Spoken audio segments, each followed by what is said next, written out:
So, hello everyone. We have Brook Ziporyn here with us, and welcome to the first event of the Negative East Asian Thought. I'm very honored to be speaking today with Brook Ziporyn, and he's extremely renowned. But what is even more important for me is that he at least seems to be in some aspects more negative than me, or more properly negative in some of his interpretation of Daoism. And I already love this talk because we probably won't mention Lacan today. So, um, and the format is the following. I'm going to ask my questions first, and then we'll have time for Q&A. This meeting is recorded, so if you, and will be probably public, will be made public at some point. So if you don't want to be recorded, you can wait. You might have a chance to talk without being recorded, but it's not guaranteed. So my first, hi, Brooke. Hello, everyone. And my first question, just to start, is that I find Zhuangzi the most negatively adorable, probably, figure in Daoism. And we can maybe discuss what is his Dao, this Dao that is negating itself, or Dao that is not Dao. Yeah, sure. Thanks. And Julie, thanks for having me here. You've set a pretty high bar by saying more negative than you. I'll do my best with that. But yeah, that's a phrase from the Zhuangzi, the Dao that is not a Dao, Bu Dao Zhi Dao. And it kind of echoes the first line of the Dao De Jing, which some of you may know, which in Chinese is Dao Ke Dao, Fei Chang Dao. It means a Dao that can be Daoed is not a constant or reliable Dao. So to get at it, maybe try to answer that question, we have to first sort of say what that word Dao means or meant.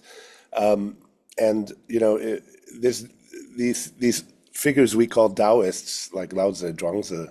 I mean, I should say first, that word in English covers a lot of ground. So we'll just be talking about Lao Tzu and Zhuangzi. These kind of what in English are called these Taoist philosophers, classical Taoist philosophers. And before they were writing, that word Tao was already in use, and it just meant a path or a way or a road. But a slightly extended meaning was a way to do something, right? So classical Chinese does not have definite or indefinite articles or singular or plural or anything like that. So it could mean Daos or the Dao or some Daos or anything like that. And it was used as a generic term. It's cognate with a word that means to guide. So it meant a way of getting what you want, basically, or a way of getting value or a means to an end. In other words, it was a profoundly purposive, teleological kind of a word. Teleological, not in a sort of global sense, but just that, there was a Tao, a way of, let's say, good government, or a Tao of charioteering, or a Tao of, like you'd see modern books called the Tao of cooking or whatever, right? That was the basic usage. It meant assuming that you think something is good or desirable, here's a way to get that thing.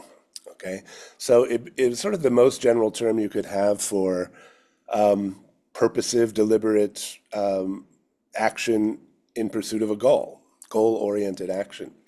And so when you get these Taoists come up, it's a basically deliberately ironic subversion or overturning of that prior meaning. And I use that word irony in a sort of strict linguistic sense, meaning the use of a word giving it a new meaning, but not any random new meaning, but a new meaning that's precisely the opposite of its prior meaning, So in other words, when something bad happens and you say, oh, great, right? This is just what I wanted, right? It's not that you could just say, oh, pliff or moomba or something, a random sound. You have to use the word that's precisely the opposite.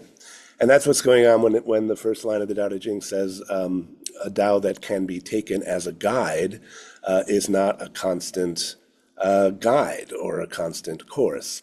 So basically, what you could call Taoism, philosophical Taoism, a kind of critique of purposivity, or a critique of ethics as a either prudential activity or ethical, basically a critique of the good, a critique of any notion of the good and any action that is trying to attain any good at all.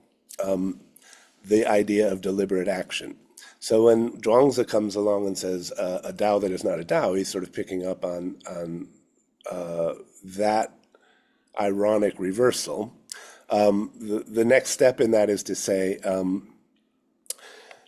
slightly expanded, meaning another interesting thing about early Chinese thought is that there is no, in the sort of earliest stratum, in the kind of literate record, there's no creation myth. There's no interest in the sort of beginning of the world. And when finally, and there's no tenses in this language either, right? So when we talk about the beginning, we're just talking about the beginning of anything, not everything, but anything. How does anything begin?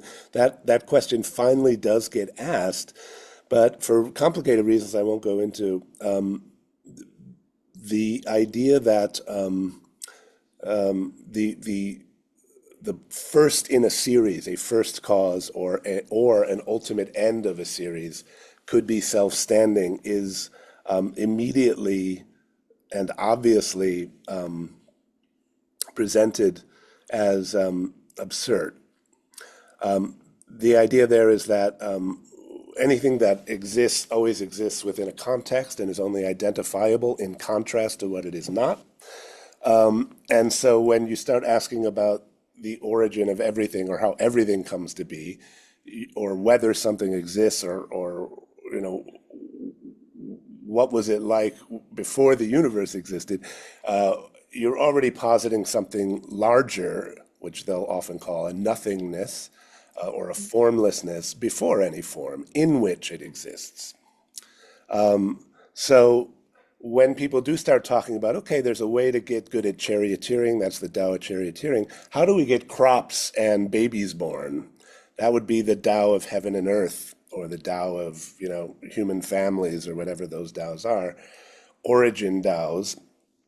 The idea there is that that could never be any single definite Tao, any single definite course. It cannot have been derived from the deliberate intention to attain any one specific goal.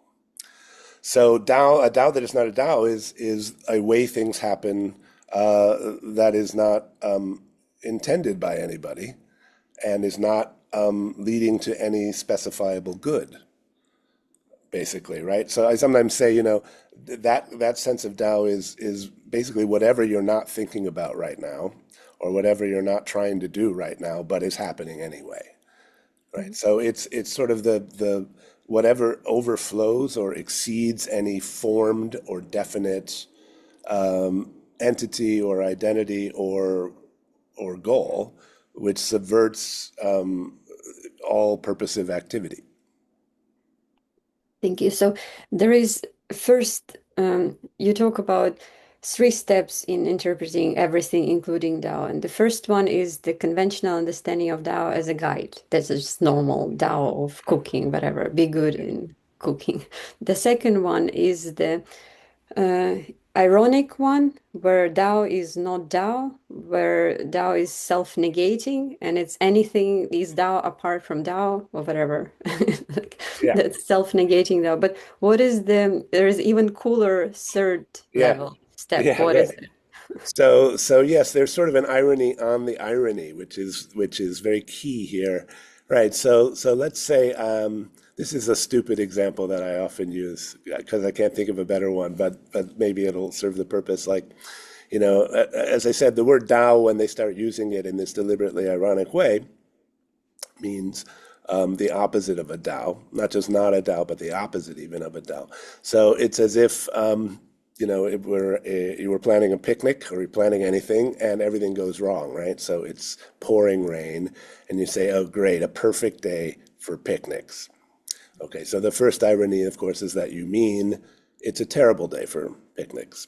But the second irony is to say, well, actually, the only way we get picnics, the only way we get food to eat is through these non-picnic things, these things that subvert the goal of trying to attain picnic. In this stupid example, that there is rain, right? So even my intention to satirize the day fails, put it that way, right? My intention to have a picnic fails, and then my intention to say, ironically, this is the worst possible day for a picnic also fails, because it turns out, in spite of myself, I've said something true about the actual conditions for there being a picnic. Another way to put this is to say, so this is the only way, Julie, I can claim to be maybe more negative to you than you, okay? Though I know you know this too, and I've heard you say it, that you can't even really succeed at being negative, right? You're trying hard to be negative, but it's impossible, right? So anything that you are trying to do, even to be thoroughgoingly negative or ironic, fails, right? And that does mean that we can now say, well, where do any of the things we wanted come from? They come from the failure to get them, right, or the non striving to attain them, or from the kind of left turn from some other purpose. So in a weird way, I would put it like this: Tao is the opposite of all forms and all goals and all goods, but it's also, this is why I describe it sometimes as garbage, right? And this is this is playing on Zhuangzian term. He calls it the useless. Right? So whatever exceeds or overflows a specific structure that is intended to fit in some way or to serve some purpose. But there's a conception behind this is important, right? Which is an idea about how naming and determination work in early Chinese thinking, which is that it's a kind of cutting. And this is a motif, a kind of trope from the Dao That Is Not, that you have sort of raw material, and let's say you want to make a goblet to work in the ritual temple or to sell in the marketplace. You have to cut away the crap, the non-cup-like stuff, and then you get the thing you were intending. And this is what's always going on, singling out in this melee of contrary, overspilling forms arising and perishing, transforming into each other, dying, and being born. You pick out one that you want, and then you try to maximize that one thing. But there's always a lot of leftover, right? And in fact, the thing you wanted is rooted in a lot of this stuff that by definition is not it.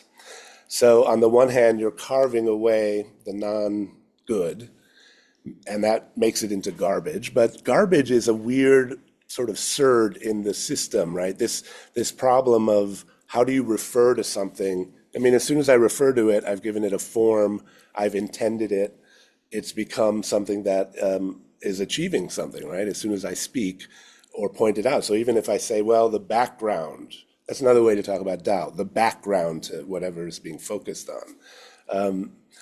But as soon as I say that, I've made it a foreground, right? I've paid attention to it. So how do I even refer to it? There are certain weird words in the language, and this was sort of the opening trope in Taoism, is to say, well, all those sort of devalued words like the low and the dark and the empty, and also the infant, and in the sort of patriarchal social state society of ancient China, the feminine, the female, the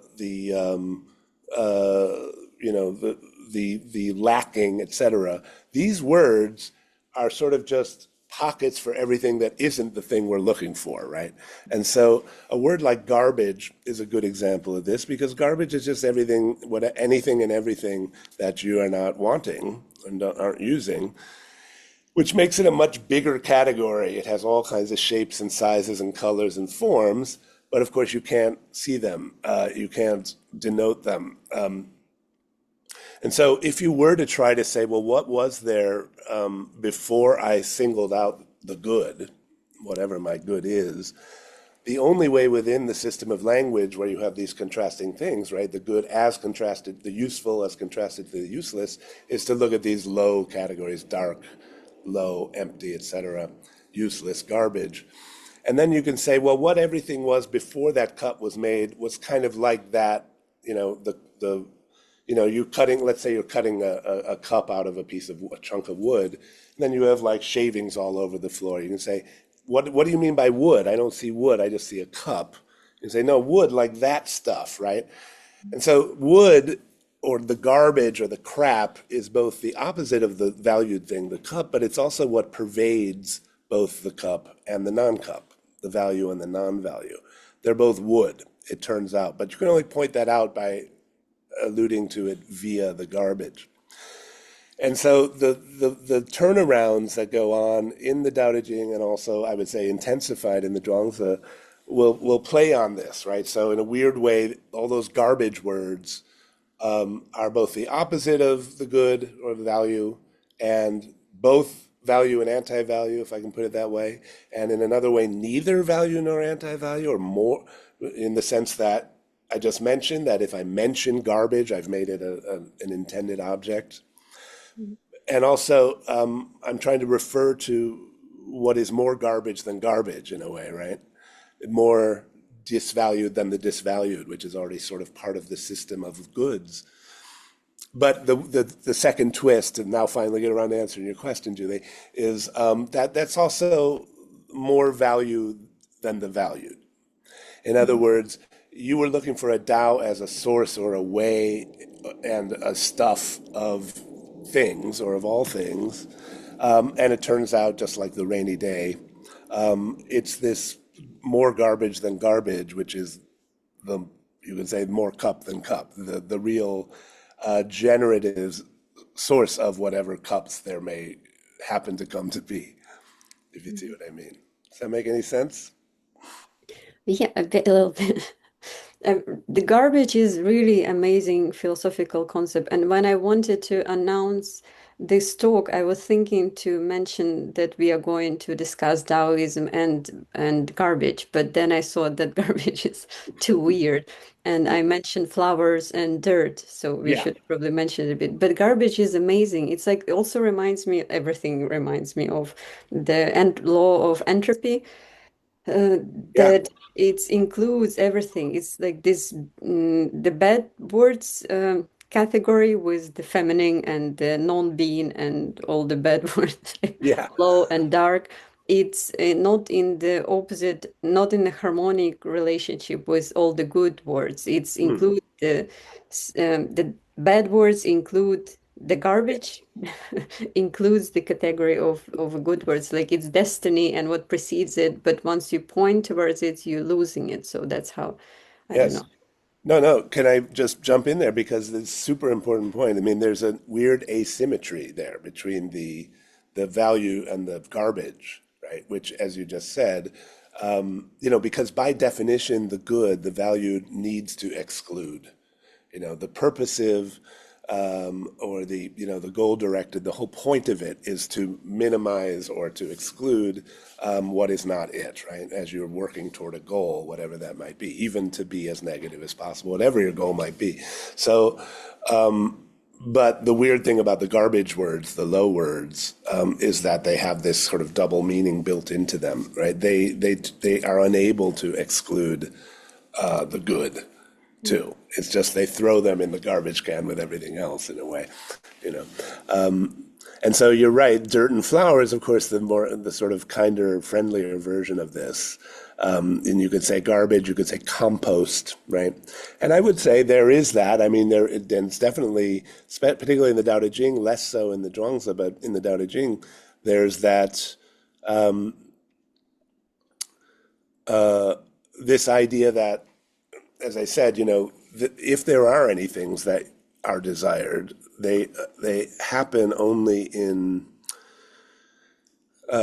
first of all as a very small part of and in total sort of engrossment in the things that are not them. So the flower if you prefer not dirt, let's just say the shit, right? The manure. That's better, right? Yeah, that's better. Compost to manure or whatever. But the point is, of course, it's an easily grasped example, right? You want a flower, you like the nice fragrant flower and its colors and it's beautiful. And so, the basic motif is that human activity or the notion of the good, because it has this exclusive structure, is kind of trying to maximize floweriness to the exclusion of shittiness, let's say.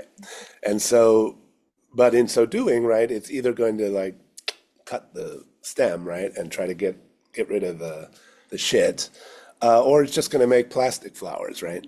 Either way, you're not going to have flowers. So the most flowery thing is actually just like one little flower in this sort of dung heap, right? That would be a real flower, and that's the sense in which the Tao, the garbage, is sort of the true value. You've got to look at that entire picture at once, right? Doesn't exclude the flower, though, I will say, right? It's not going to say there aren't any flowers. It's saying you've come into this conversation wanting flowers. Well, the only way there's going to be flowers is if you stop trying to just have flowers, right? Mm-hmm. Something like that. It's similar with this popular now in Western world, the yin yang. Yeah. That it's normally seen as a harmony and they are coherent, but there is nothing, no harmony there at all. It's Yeah. just not the. I don't like it personally because there are so many times when I was told, using this illustration, that the negative is not enough. You have to add the positive, which is Yeah. like not. That's the opposite of what I'm Well, doing. It's about the yes. negative, at least as a second step or. Uh, Second level is the negation that is in relation to positivity, to the white bit. But the failure, but the negation of negation, it's not the positive, it's not the white thing. You get rid of the negative. It's just the failure of the very, I don't know exactly what is it because I'm not there yet, but it's not that you go back to the good stuff. Well, I was thinking, Julie, about yeah, I mean, you've talked about it a lot, the sort of that there's an inherently kind of quixotic dimension to this project, right? That you know that even by talking about the negative, you are making it into something positive, right? That is to say, right, this is an endeavor of some kind, right? But I think there are interesting precedents, a lot to say about all the things you just said. I mean, that is the strategy of the Dao De Jing. It's like hammer on the negative, right? And you will, that has properties that just talking about like, well, balance the two, no, right? Because the positive so-called only comes about by not paying any attention to it, right? By negating it, by excluding it maximally. And this becomes a thing actually in you could even trace this all the way up to sort of the way like, koans in Zen and Chan Buddhism work, which are attempts to completely exclude, knowing that it's doomed to failure, that in so doing you will you will only push this thing to an extreme. But the idea there is another one of these tropes is that the thing pushed to its extreme reverses. And that's something we should talk about too, this idea of reversal, right? But it still privileges the negative in an asymmetrical way, and there's a kind of an ascesis of excluding any and every reference to the positive. In other words, even knowing, to quote Confucius, knowing it cannot be done and yet doing it anyway, is a methodological choice that's kind of well attested, I would say. On the asymmetry, can I make one more quick comment about that? With a little more, there's a little info on that because we were talking a little before we started about the I Ching, the Book of Changes. I have this is not a universally recognized view, but this is my view of this. I think in the Daoist text, this has to do with the dating of these texts and these boring things. But like, you have this in basically the discovery of what's called yin later in the Dao De Jing. It's the feminine, it's the dark, it's the empty, it's the non-being, it's all that kind of thing. He doesn't have these terms yin and yang yet. Those come later, actually. He uses it once, but it's a live. You know when the Dao De Jing uses yin and yang just one time? It says all things embrace the yang and carry the yin on their back. And the words literally mean the sunny side and the shaded side of a mountain. So first of all, notice that as the sun moves, they exchange positions, right? It's not a property of a thing. It's a sort of temporary relational thing. But also that, it's about purposivity again, right? It's people are pursuing the light, but as they do so, they got the dark on their back, the shadow, right? So, but what happens so there's a definite big asymmetry there in the Dao That Ching. And it's always the feminine. By the way, it's also about wombs and vaginas and things like that, and this sort of emptiness as fecundity. So there's no role for sort of the father. It's all this mother imagery, and it really doesn't acknowledge that. How are things born? They're born from mothers. Mothers have no name, literally have no name socially at this time. The nameless, the formless, and anatomically the source of all being as this void, right? And in a way, I would say when the Book of Changes, the I Ching, becomes a philosophical topic, it's almost a little bit of the Empire Strikes Back. It's a male pushback in a way. It's already because now we get yang put into the picture and given a role, okay? This sort of father. Now they can't get rid of the mother completely, right? The Daoists have already done their work, but they are trying to find some place at the initiation, and there really is a very concrete reproductive metaphor behind all of this. As I said, we're talking about the origins of not the universe, but the origins of either plants, which come from sky and earth interacting, or animals, which come from male and female, so they would say. But in the Dao That Ching, there's no male role, okay? But in the I Ching, there is a male role, but the interesting thing about it when you talk about like harmony, there's still no harmony at all. Because if you actually work through, and maybe this is where your other project, your negative I Ching, can tap into this a little, it's this sort of very rickety, constant, like lopsided, process where they never come into alignment. Like the actual procedure through the hexagrams is of like these sort of temporary alignments that keep falling apart and that transitions into the next one. And, it's very indicative that the last two hexagrams, there's 64, right? And the 63rd, you can look, is called Already Complete. And in that one, everything is in its proper place, so-called, according to certain of the systematics of the way that thing works. And then the last one is called Not Yet Complete. There's the little ironic joke in the system of the I Ching. So it's I don't know what's the right word for this is. Like it's something that's like someone riding a bicycle who can't ever quite get upright. Every hexagram is trying to put these two pieces together, and the very fact that they never really settle is what propels the system forward into this whole sequence, right? It keeps recombining,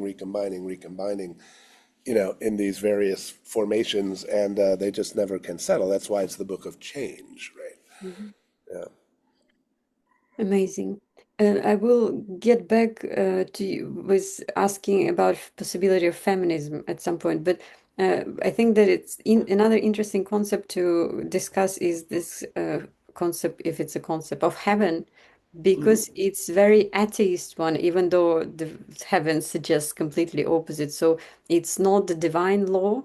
There is no agency to it, and there is no transcendence, which is so strange because it suggests transcendence, Yeah. which makes it interesting to Yeah, discuss. very much so. Yeah, that one is really prone to lead to misunderstandings, and I'm guilty of this too, because in translation it's hard to know what to do with it. The word means the sky, literally the sky. So yeah, and so it's very interesting. Yeah, in my opinion, Chinese thought is profoundly atheistic, starting with already early Confucianism onward. And this is really relevant to some of the things I want to say about Zhuangzi in a minute too. But the interesting thing is there is no discussion about whether Tian heaven exists because everybody can see it. It's the literal physical sky. And so the initial kind of reflections about that, a couple things happen. Again, boring history stuff for a moment. There was a deity called the Lord on High, Shangdi, which is also in very ancient texts. And then there was a big revolution, a dynastic change, and the new people stopped using that. It was probably an ancestor of the previous imperial house. And they just started using this term heaven, okay? And I think that's really a, what do you call it, a metonym maybe, which is to say, remember, there's no singular or plural in this language, right? So it's not clear whether that's a single entity or several entities, or indeed, as I would interpret it, a place. So when they start saying heaven, it's a lot like when you say, I'm talking about now even Confucius, if I were to say Washington doesn't like it when you do blah, blah, blah. Whoever's in Washington, right? It has a certain degree of agency. It has preferences, right? Or I say Hollywood wants more action movies, And so if I'm like a movie maker and I got to get Hollywood on my side, right? I got to get heaven on my side. It's no one specific person, right? And it's a shifting set of forces. And there's some subset of those who are in this metonymically referred to place, Hollywood, who have powers that be in that place. So the term really means the sky, and it kind of means whatever forces there are in the sky. Now, the thing about the sky, a couple things. One, it's out of human control. And humans are dependent on it in this very sort of agricultural setting, right? They need rain, really concrete, okay? They need the turning of the seasons. How do we get crops? Because we go through seasons, hot and cold, day and night. In fact, the Book of Changes says, all you need to know is the Tao of day and night. That's all the knowledge there is, okay? That's what the I Ching is, okay? So what is that? That is to say, it's beyond human control. It's sort of unknown sources, which nevertheless have huge influence on human affairs. And it doesn't speak. Confucius says this, I want to not speak like heaven doesn't speak. And his disciples say, well, if you don't speak, what will we have to, report of the master? And he says, what does heaven say? Yet the four seasons go through it and all things are born through it. So what does it need to say? Okay. So that's the notion of heaven as having some kind of role just through its motion, it turns, right? Sort of astronomical sense. And I mentioned in one of the readings, right, that a sort of second generation Confucian thinker Mencius says, well, what do we mean by heaven? We just mean when something happens, but nobody does it. And this is like huge, right? So you can take that in a kind of literal way, or you can take it probably the way he meant it, which is when no human, I can't identify, which party this was or what person, what agent does, but it still happened. That's heaven. That means heaven did it. And his example is sort of mass movements. This is very interesting politically. I could get into it later, maybe if we have time. But anyway, basically, when they talk about the way of heaven, they're talking about what is agentless, at least from a human perspective, which doesn't speak and which doesn't seem to have any explicit agenda. That's still kind of ambiguous in the Confucian case, but I think the Daoists take that and run with it. And when you get to Zhuangzi, for example, he will just maybe take that completely literally. Not only what happens without any known agent, but what happens literally without any agent. And that includes things that happen in ourselves, like our moods. Okay, I mean, because Mencius has already tried to parlay this idea to say, well, we have these spontaneous responses that we don't really intend. And he wants to put this to a moral end. And he says, when you see a baby about to fall into a well, even though you don't particularly want to, or you don't want to, suck up to the parents, even if you don't do anything about it, there's a moment of flinching there, that involuntary flinching there. And that's heaven. That's the heavenly. Not what I intend because I think it's good to save a baby, but even if I don't want to save the baby, I still can't help having that little thing. And he tries to build a whole moral system on that. So in the human being, there's a lot that we do that is not intentional. And that all now also gets to be like the sky. Mencius picks out just the ones he wants for the Confucian project and tries to build. But Zhuangzi just says, no, all that stuff. In fact, even when we are being intentional, we're not even really intending to be intentional, if you like. This is a great Taoist motif, you know. Even when you make a choice, you didn't really make a choice to make a choice, you know. So it's just spontaneously happening. And he said, you know, he says our moods and our perspectives are constantly changing, like the sounds of wind going through hollows in a kind of windstorm, and there's all kinds of different ones, and there's joy and there's anger and there's all these things, but we're not really in control of any of them. So anything that nobody's in control of, and it turns out that's going to not even exclude the human, is now what the heavenly means. So it was never really transcendent in the hardcore theological sense, I would say, but it really pushes hard in the Taoist turn against any sort of residual form of sort of transcendence. The residual form, which is even pretty meager, I would say, by Western theological standards in someone like Mencius is, well, the only place we have contact with heaven is in those spontaneous responses, like seeing a child fall into a well, and in things that happen on a global level that nobody's in control of, that nobody is pulling the strings of. But if you take the next step, which you know, I would say that is what we see in Daoism, it's just going to mean whatever that dimension of what they call the self-so or the non-doing, even at the root of doing, is what is meant by the heavenly. No. So heaven is a absence of agency in Yeah. agency. Basically, it's a joke, because if if humor, if you rely on incongruity theory, that's this self-negation, then it's just a joke, like the Yes. punchline of taking away the promise, or how you call it, confusion project. Yeah, yeah, definitely. I think it's very relevant, and I think you could say, yeah, it ironizes basically. Oh, I mean, we have to get into Zhuangzi now, maybe, but just to try to be any particular thing at all, you know, to have a tentative identity is already the only way to do that is to ironically have that identity. You know, it's sort of, you know, there's what would you call ontological irony, or you know, that to be something is sort of to be a pun. You can't just be any one thing. You know, that the intentional and the formed is, it's useful to think of it in terms of the determinate and the indeterminate, or the formed and the formless, right?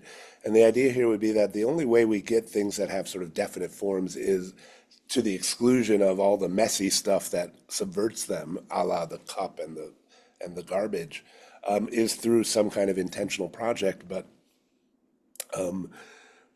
actually the kinds of flowers we get are never just flowers, right? They're always flowery as much as non-flowery, and so that's as flowery as it gets. You know, there's a more specific mechanism which I do want to mention, right? Which is just to say this is with the Zhuangzian relativism.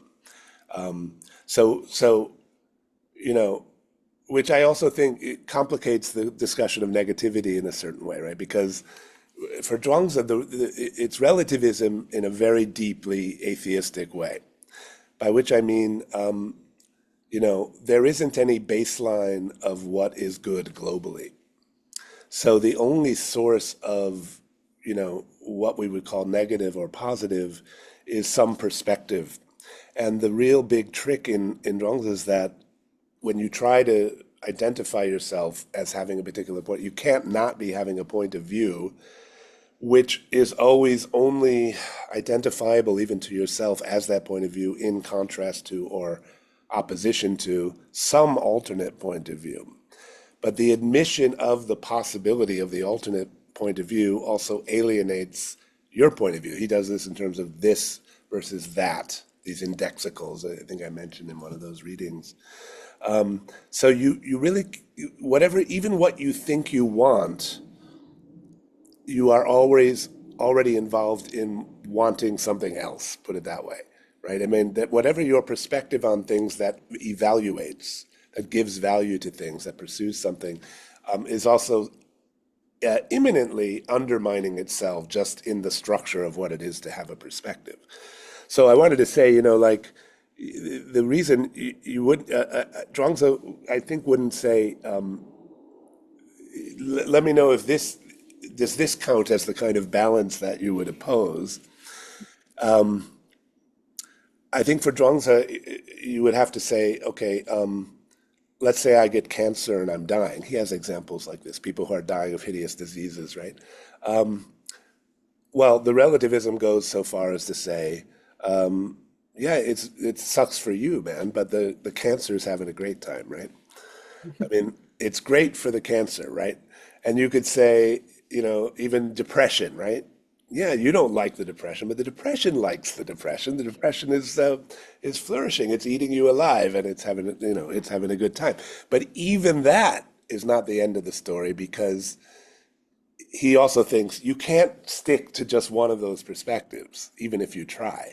That is to say, I can't have a constant enough perspective that says life good, cancer bad. Because when I do that, it is a kind of almost animistic picture of cancer as just as much of an agent as me, and even my depression, right?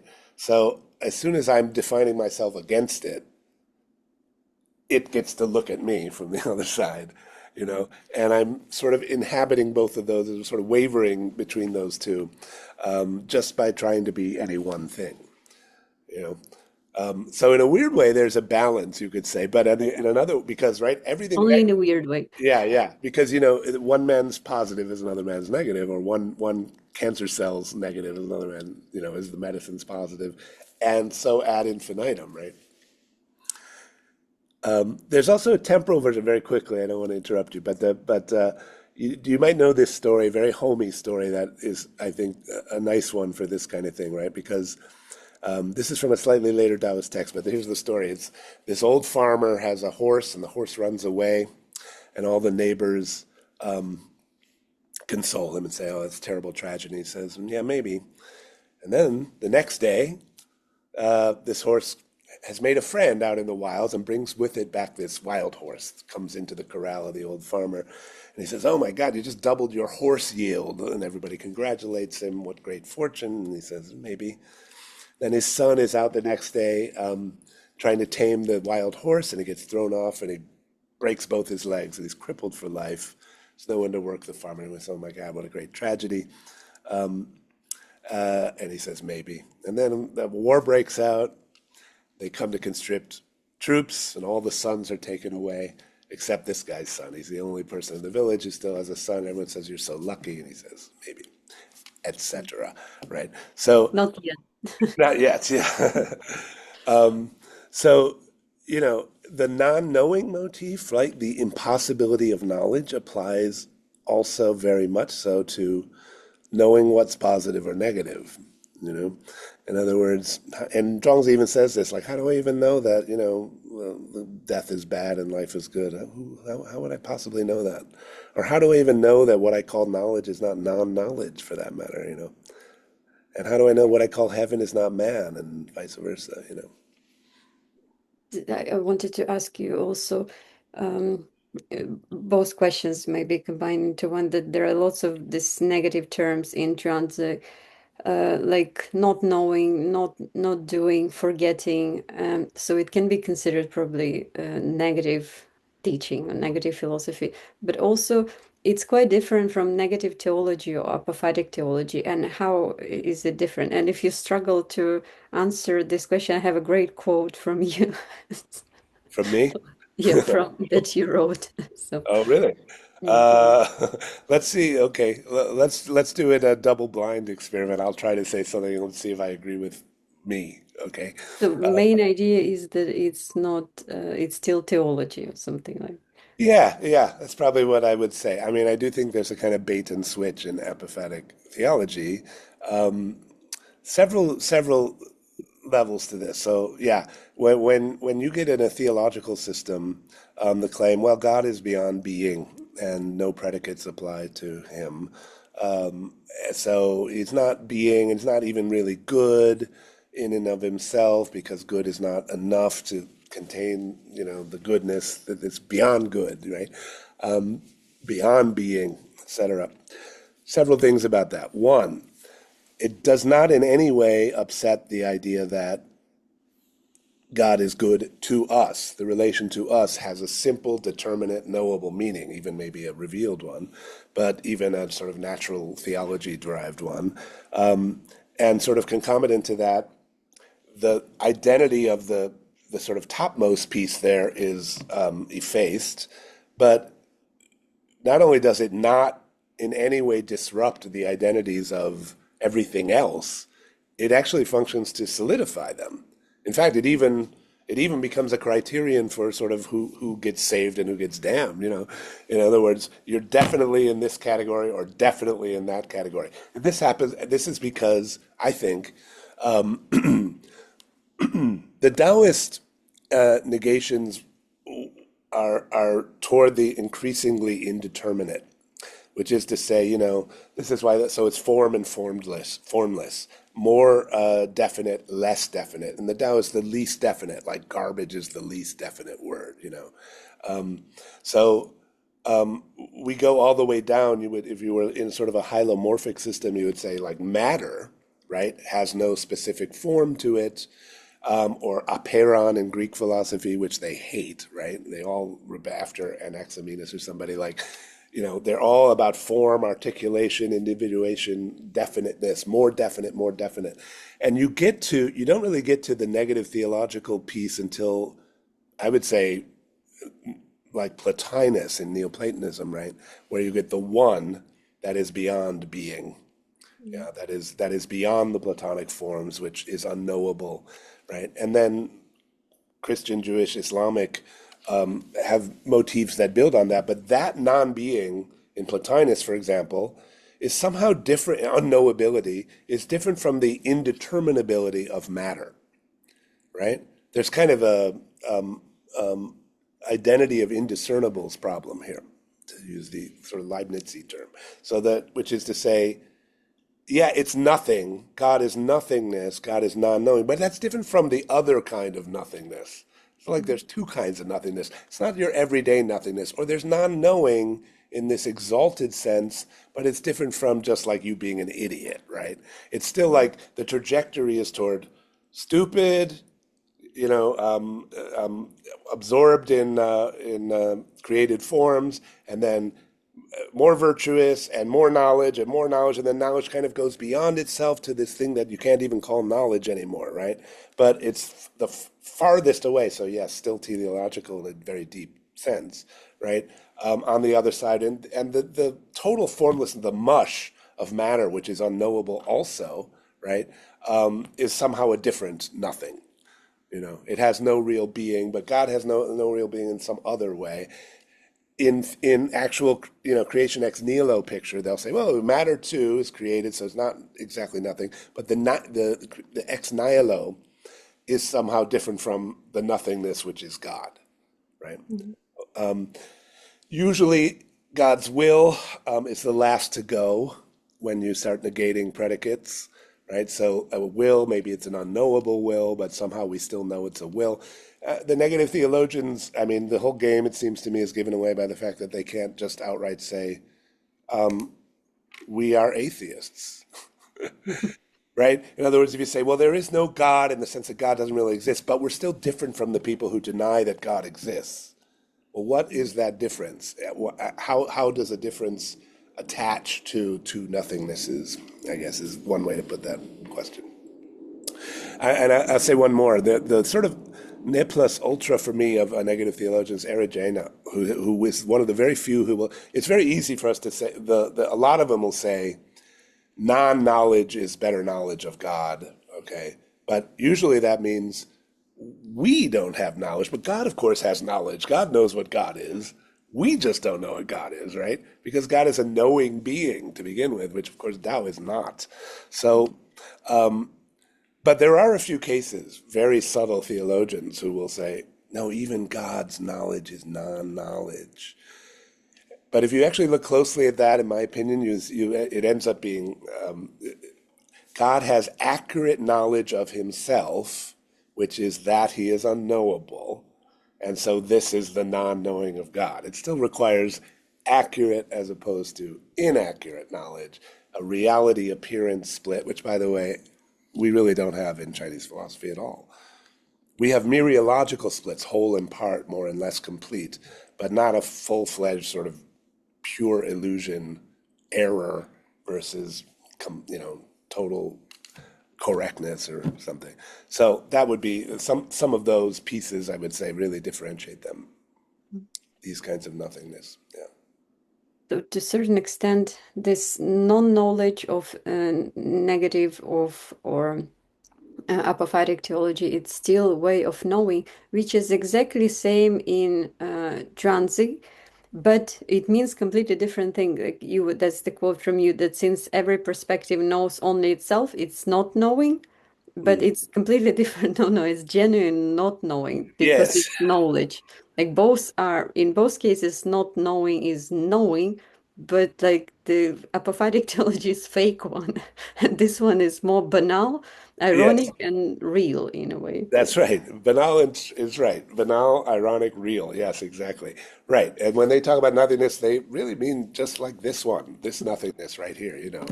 And yes, knowing, yeah, you can't really separate it from a non-knowing, but it is self-undermining constantly, right? It's not some other the kind of stupidity that is being promoted everywhere in Taoist texts, right? Is the everyday stupidity, of never knowing what the hell is going on. Zhuangzi calls it the radiance of drift and doubt. So it's doubt. Yeah. And it's not in a way that you cannot distinguish stupidity, similar with garbage to me. You Yeah. cannot be stupid on purpose because it starts to be opposite. If you do it, if you start to propagate it or teach it, you're losing it. So that's the trick. Yes. To be actually stupid, you should not you should be genuinely stupid. There's nothing you Exactly. can do Yes. if you try. I So totally agree. That's a great point. And that pertains to sort of the question of the style of exposition of these texts, right? So, I mean, if you read the Dao Jing too, in a different way, the Dao Jing is just this mass of completely ambiguous, non sequiturs, basically, right? There's not a philosophical discourse. When you start to get to a point, it suddenly takes a left turn, and then on a different topic, and in fact, it's deeply, and I would say deliberately ambiguous. There's no place names. There's no proper nouns in the whole text. There's no way of like coordinating it. So it's sort of this open pit or a screen maybe to project onto. But the Zhuangzi is even more multivocal and zigzaggy, you know.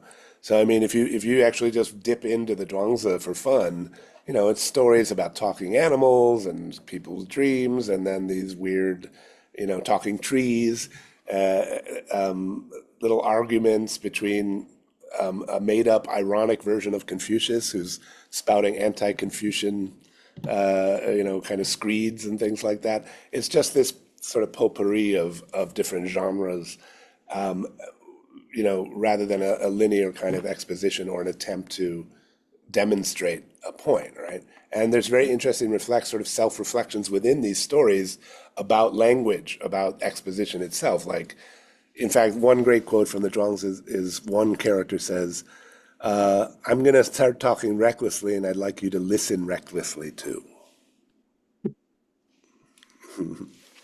I also wanted to ask you a question that I only wanted to ask you because I know great answer to it. That is how Zhuangzi irony is different from Socratic irony. And my answer, I'm sorry, I need to say this, but I think that Socrates, and it's a huge tragedy of Western philosophy because Western philosophy basically starts with him. He was not the Socratic method. It was ironic, but it was a lie. Like he actually, because I call him, he's gaslighting. He actually knows.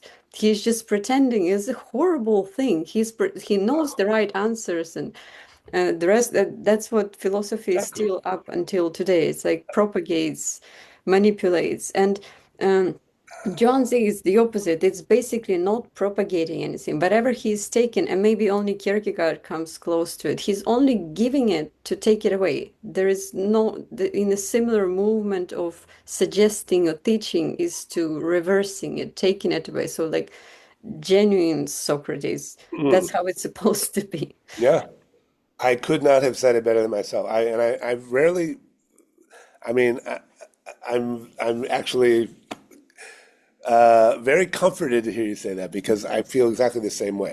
It is a yes to me. Socrates is kind of fraudulently playing, right? The so-called Socratic irony is pretending not to know. If you were to take it really seriously and say, okay, not knowing is knowledge in this sense of actually not knowing where this conversation is going and just undermining every statement, yeah, then you would be somewhere closer to what's happening in the Zhuangzi.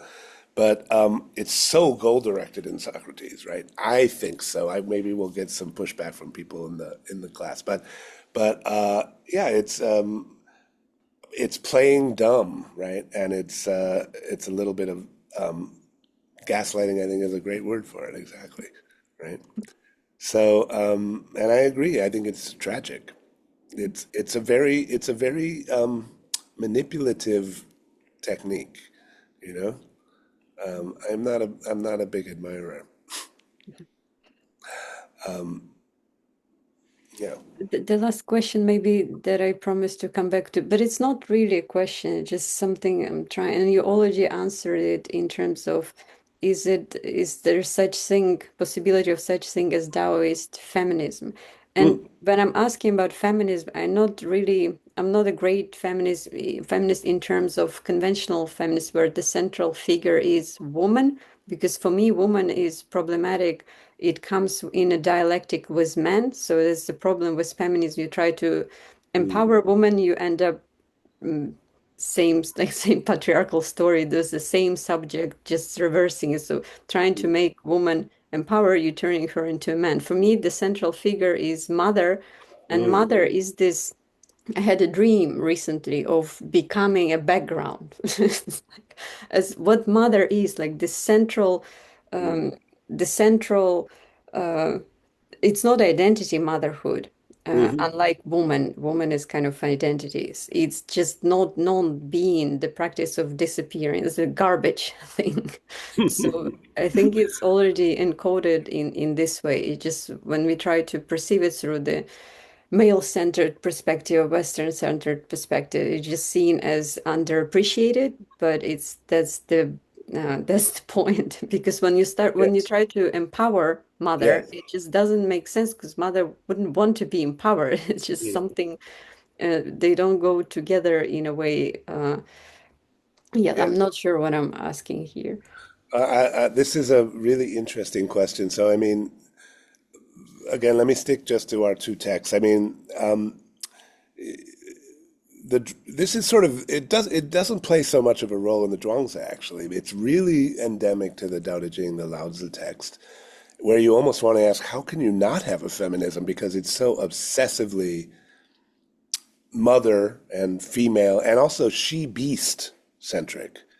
The Dao De Jing uses words, a lot of its sort of prime words are for not human females, but for either female birds, or female livestock. Okay. And again, those relationships are, you know, forefronted as this sort of garbage category, exactly as you say. So, I mean, it's but it's only one of that whole list. It could be the empty valley, it could be the dark against the light, it could be blah, blah, blah. But the mother is actually the preferred one because it has this association with generation. I mean, you should read chapter 20 of the Tao Te Ching. You would like that one a lot. It's only a page long, but it's a great testament to ancient depressiveness and its relation to motherhood, I think. But as you just said, I think, or as you implied, okay, what would that actually mean in terms of a feminism on the ground is hard to say. I don't know, and I would also say it is completely dependent upon the fact that the presumed values are patriarchal. So, in other words, what gives the feminine its value is that it is disvalued, Mm.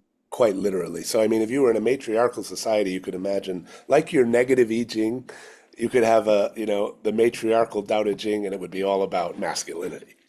Mm. It would be about the thing that is neglected or doesn't even take shape as a real thing in the whatever the dominant system might be. So as it happens, it's sort of monomaniacally feminine oriented, and and of course you could say, well, there are specific things, as you were just saying. A mother really is like nameless and background and empty and garbage and all those things, right? And again, yes, not like trying to make that into an agent, give it sovereignty or agency, because that would actually just make it the other category instantly, right? That would actually take away what it gives it its negative value, right? Like if you try to make it a full thing on the model of the formed, right, the named, the definite, then it's no longer playing that role. So, I mean, I think there's plenty of grist for the mill for feminist thinking in the Tao Te Ching. Really, maybe among ancient texts, I mean, I can't think of another that would be so kind of would provide so much. But on the other hand, I also want to say because it's not really dealing with essential properties at all, it could just as easily have gone the other way if it were situated, as I read it at least. It's completely relative to the fact that, put it this way, I could imagine a pushback saying, oh, so in other words, only if they're an oppressed, neglected, marginalized group are they of any value. So you're basically, excluding the possibility of them ever being, put into the other role. And in a way, that's true because the Tao Te Ching's perspective is the other role is not something desirable, So I don't know what that would look like as a feminism, but I think it would be very worth pursuing. Mm. Well, you can see motherhood actually as those three steps of interpreting Tao.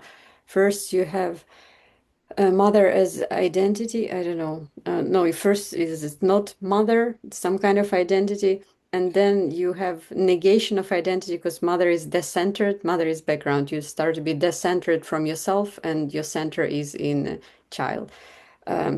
And then the second step may be that you are better agent because your mother makes you better because you decentered. And the third one is I don't know, forgetting that you actually disappears. There is nothing that makes you better in this. You're just the failure of you, the nothing, not the better Yeah. version. So something like that. I don't know. Yeah, the forgetting step is a really, yeah, that's an important one we didn't really talk about, but that's a big motif in the Mhm. Zhuangzi, as you probably know. Well, that could work, yeah. All It's right, Brooke. intuitive, yeah, yeah. Thank you so much. We have also people for sitting there so quietly. I'm sorry for you being so quiet, but I know you're there. You can ask questions if you like. We already have some in comments from Yes. Anne or Mikolai. If anyone, or Rai, if anyone wants to speak up, you're welcome. Hi, Anne. Thank you, Brooke. It's so good. I have so many questions, but I'm just gonna pick one. So you mentioned earlier that the like heaven is something that could, produce some sort of political action. How does that come to play? Because I sense like with the with the Tao, some sort of agency is removed from the equation, and you're just like, is it a matter of perception? Like, how does that Mm. process look like? Well, I mean, there's sort of a sequence of and sort of several schools of thought in ancient China on that, right? So maybe let me see if I got your question right though first. So I mean, Mm, there was definitely a political meaning to heaven when it first starts getting used. This is the transition from the Shang dynasty to the Zhou dynasty. So it's, about 1200 BCE. And they had this idea, Tian, the will of heaven, right? And it was Zhou dynasty, we would say political propaganda, basically, where they said it is the will of whatever the powers are. We're not even going to say it's Shangdi or anything, but whatever it is, has decided this previous dynasty has gone too far, and we now have the command of heaven. It was that kind of a deity, kind of not a creator deity, I should note, but in control of, and probably not micromanaging events on everybody's house, but the one in charge of who rules the country, right? Who's the ruling house? And probably initially thought of Shangdi as the ancestor of the Shang people, right? So he's dead. He's now more powerful, like Darth Vader or something, right? And he gets to, he's a powerful ghost. So when they start replacing it with heaven, it still retains, just as I was saying about Hollywood or Washington, this sense that it's very powerful, right? And we have to be aligned with it. Your government is not going to stand if Hollywood or heaven is not on board, right? And they want us and not them. So you had the command of Hollywood. Word has come down, right? But there's sort of a rogue element in that conception, right? That starts to become more and more prominent with Confucius. So that was the propaganda of the Zhou official propagandizers, right? And those are the canonical Confucian texts before Confucius. So the Book of Documents, Book of Poetry, these kinds of things. Very archaic language sort of thing. Confucius is already, certainly, accepts all that, but he's already making these very subtle changes in the conception of heaven, as that passage I quoted, right? So there's a lot of argument in the scholarship about just how purposeful is heaven in the case of how skeptical is he, how agnostic is he. He doesn't talk about it much deliberately, and then you get to Mencius, who I said gives you this meaning. So the political meaning in Mencius, that maybe you were alluding to, is the place where he makes that quote, whatever happens when no one in particular does it is heaven, right? And whatever arrives, though nobody brings it, that's fate. That's what he says. It's in the context of what? Well, they have a little bit of problem with those old texts, because the texts say that in the first few generations of these sage kings, there was not a hereditary succession, but rather some virtuous man was chosen to be the next king. And then it happened a second time. But then from then on, it was hereditary succession. So the question is, how is it that now we think hereditary succession is right and good, but the ones you say are the great sages didn't do that? Can a man give the empire to another person just by deciding to do it? How did this sage king Yao where does he get off if it's supposed to be the mandate of heaven just saying that? We're not told heaven told him to do it. So what happened there? And Mencius comes up with this explanation. He says, well, here's what happened. Originally, Yao gave the empire to his son, had his son succeeded him. But when people wanted to resolve disputes, they went to Shun, the next guy, not to Yao's son. And when folk singers out in the land were singing about people, they didn't sing about the son, they sang about this other guy. That's what I mean by heaven chose him. Okay? So things like, who can help us decide? We're having this dispute.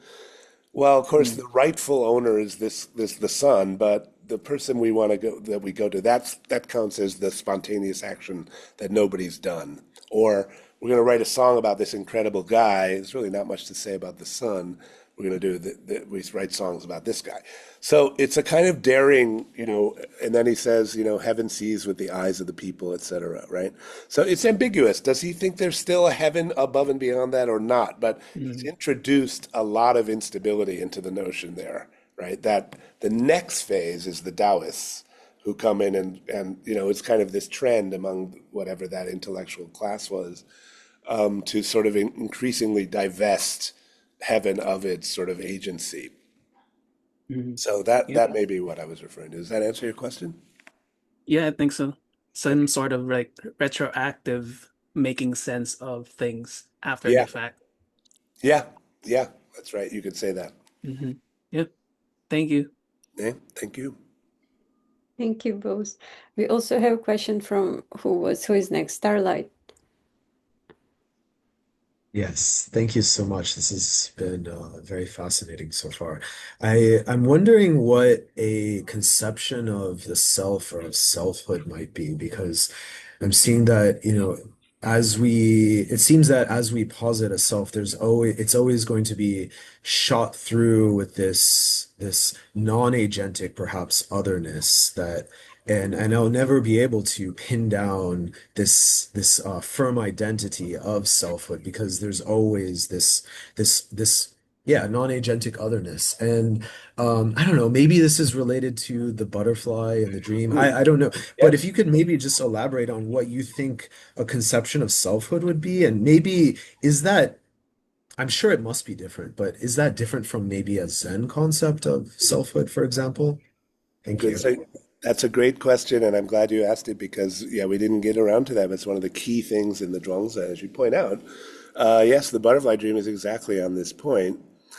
The first chapter of the Zhuangzi ends with a kind of first sort of story about switching perspectives and different evaluations. This big bird and this tiny birds, right? And then it kind of climaxes with this idea that so the consummate person has no name, has no accomplishment, has no self, no chi. Okay.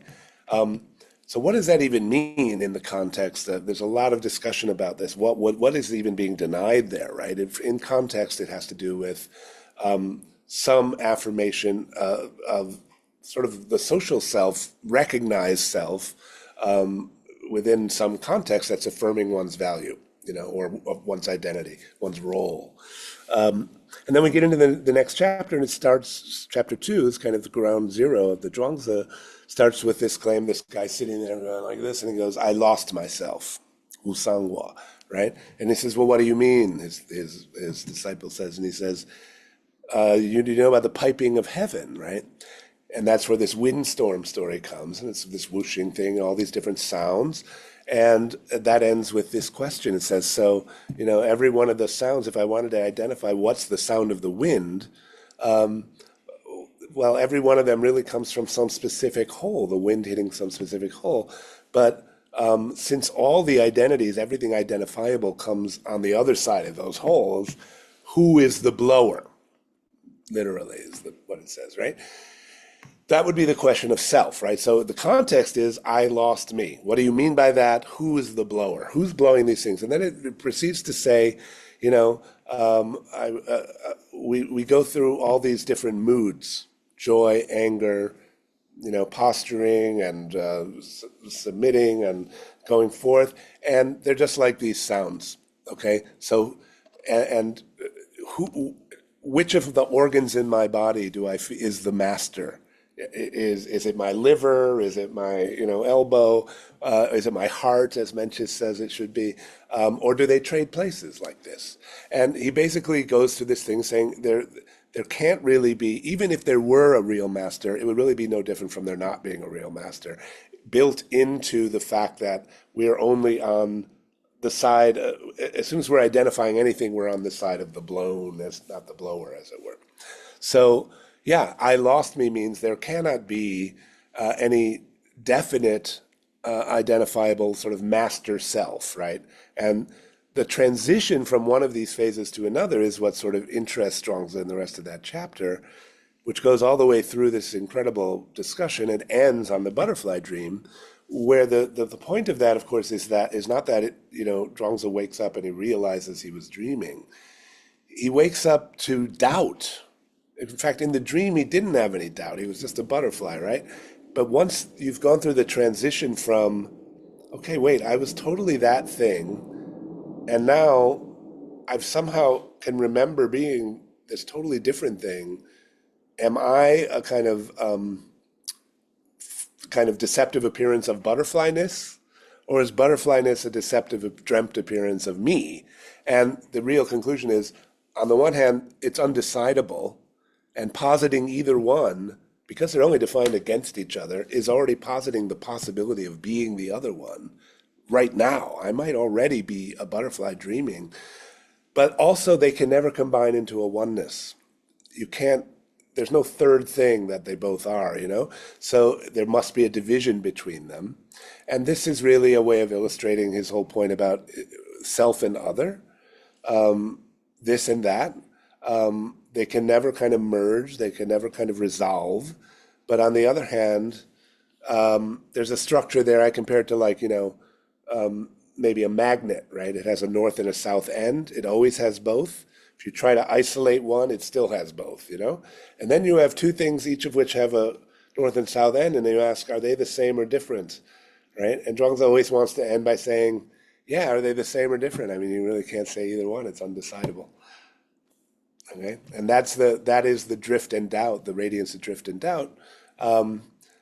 Now, is that the same as what happens in Zen later, or in, you know, Buddhism comes in with its own idea about non-self. This is a very long story, probably more than we have time for, but, you know, it's analyzing the self into its parts. It does have something to do with the lack of kind of free will agent, like single controller, single causality. But Buddhism is coming from a system where causality is thought of in a much more well worked out way, right? So it has these kind of logical reductio ad absurdum arguments. But I would say when you get Sinified Buddhism, like Tiantai, Huayan, Chan, Zen, the Zhuangzian idea of undecidability of self and other as always mutually kind of entailing becomes more and more to the forefront, right? So in a weird way, it's not like the total absence of any self, right? It's almost the superabundance of selves, right? But self in no case means sort of sovereignty or autonomy. That's very Although, helpful. Thank although you I so will much. say, that, I'm sorry, but well, last remark about that, I want to qualify that slightly because in a weird way, you know, Zhuangzi has this motif of, in that very section before he says the true man has no self, he says, you know, all these people are dependent on some specific context to be identifiable as what they are. But what if you were to ride on the back and forth of the six winds, basically on every possible condition, so that basically you were so completely dependent that there was nothing you didn't depend on, then what would you be dependent upon, right? And there's an independence there and a dependence there. So it's not sovereignty, right? Because you're totally dependent on the shifting winds in some way, but you're able to be dependent on everything, you know.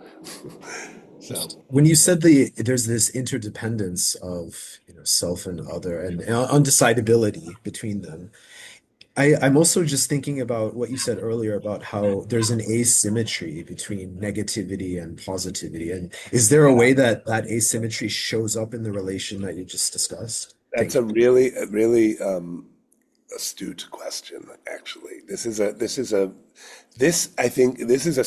a real question. I think an open question, even in my mind, because the asymmetry is doing all the work in the Dao De Jing.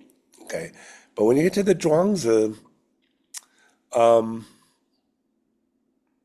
it's set up a little bit differently. So he's setting it up in terms of this and that, which are symmetrical. And in fact, when it does tilt, it tilts toward this going by the this or the right, which would ostensibly be the positive half of the two, right? But in this sort of already self-undermined kind of subverted way. So they both end up in an asymmetry, but you can't really conflate them. I guess the simplest answer to give you is that it seems to me, you know, that there is just diversity among Taoist thinkers on this. They all work with these motifs of, you know, an asymmetry that breaks down into an inclusion of its other, but they work it slightly differently, you know. And the Zhuangzi is complicated. It has different sections. The first 7 chapters make no mention of the Dao That Jing, no sign of its influence. But after that, the Dao That Jing is everywhere, and you get sort of different hybrid positions. That's why it's fun to study for years and years and years. But yeah, I'm sorry I don't have like a cut and dried answer for that one. It's a really good question, though. Thank you. Thank you both. And Paul, next. You're muted.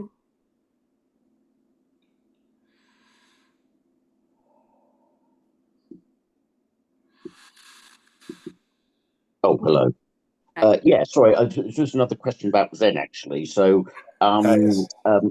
yeah. So, it was interesting that obviously you talked about the parallels between Zen and Daoism. So, with Zen, if you start off with a koan like "Who am I," and then you can deconstruct all your kind of like symbolic identities, and that would be the first negation. And then you think you've arrived at this what in Zen they would call the unborn.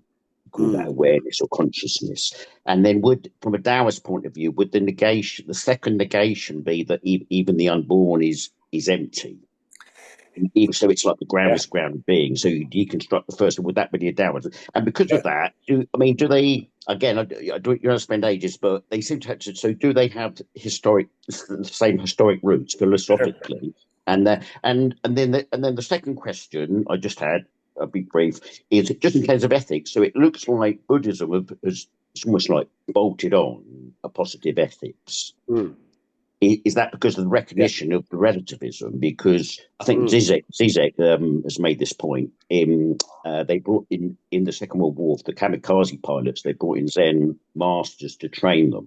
Sure. To go to the point where you get beyond, you just kind of let outward. There is just the emptiness. And you can just fly your plane to plane the things like that. And does Daoism have its own positive ethics, or does it have no ethics at all? It's just everything, or from which you say no, everything's empty. There's no good or bad. Yeah, great question. So first about Zen. There's a very popular Zen. It's a koan, I guess you would say. It's all things return to the one. What does the one return to?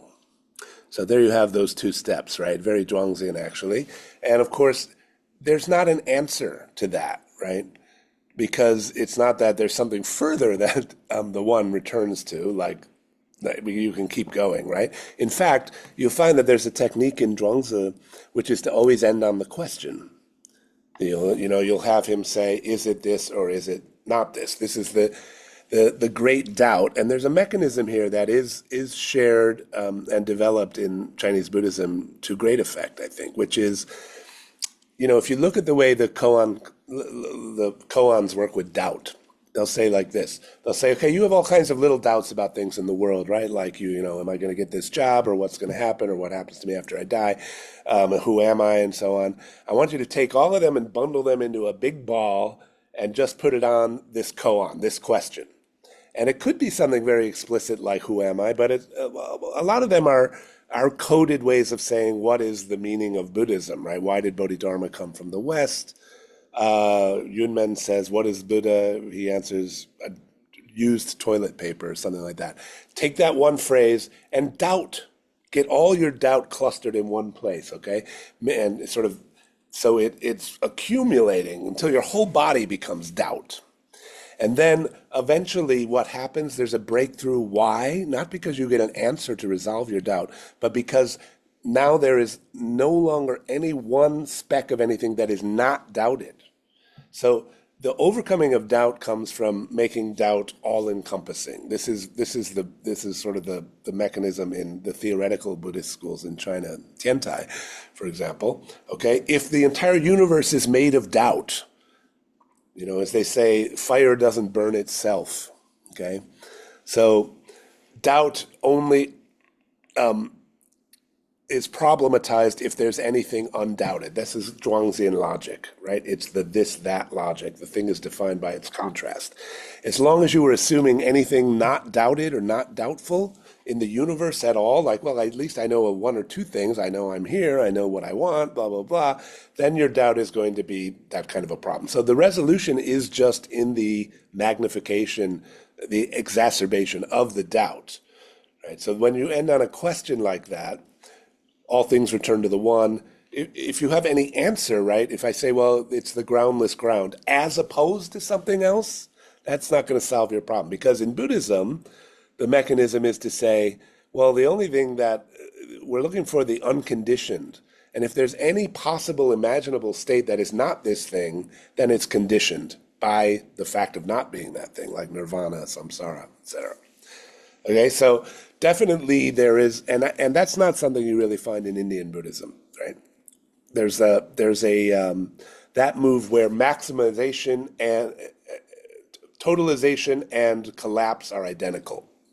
Anything that is all, goes with the atheism point, because it's to say, if I say everything in the universe is white, or I say everything in the universe is black, they mean the same thing, because there's no contrast, right, anymore. So the relative qualities are lost, and we use that with doubt in koan practice.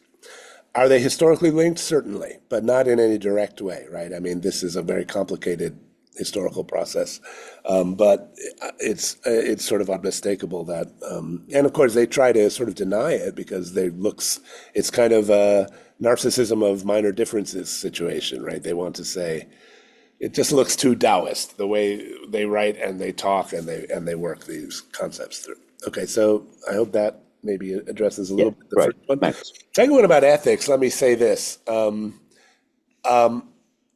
things, or maybe more than that. So when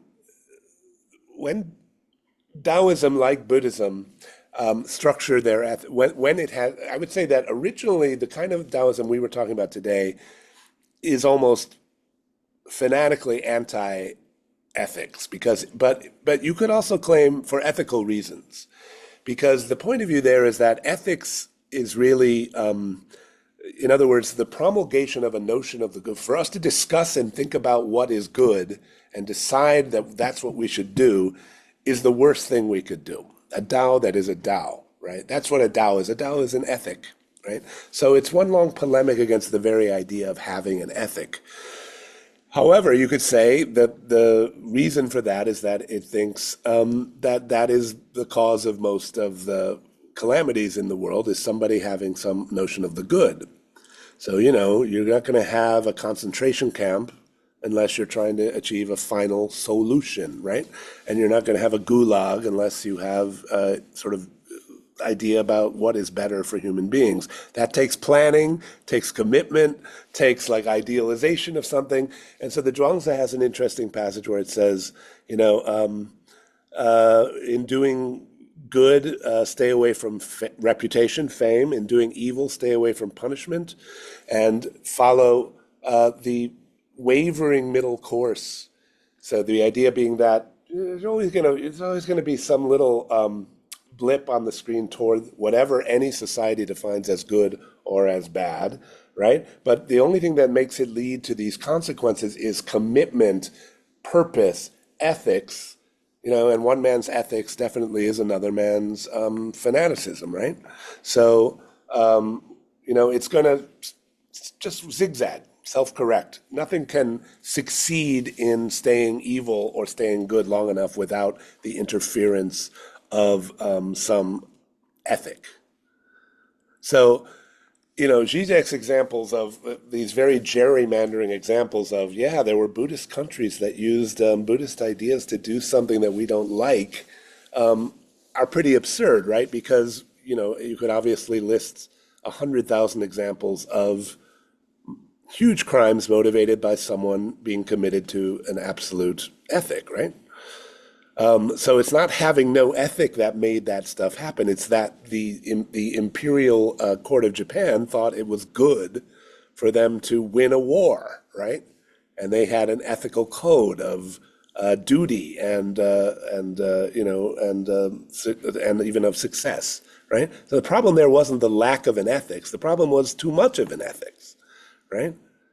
Fanatical ethics. Now, that said, how do later Daoism as a religion and even later parts of the Zhuangzi use a slightly different system. And part of it is, I think, often misunderstood in the case of Buddhism. Buddhism works ethics like this.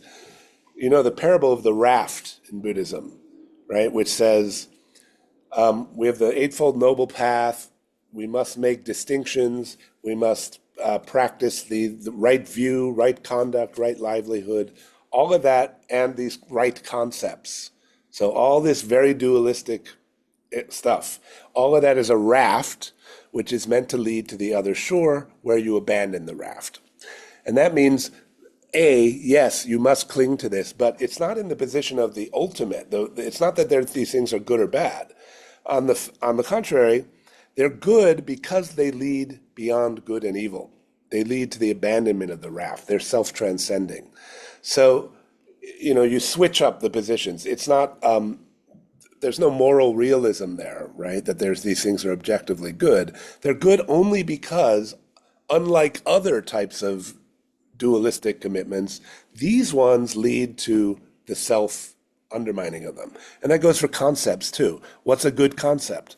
A good concept is a concept which leads to its own contradiction and abandonment, right?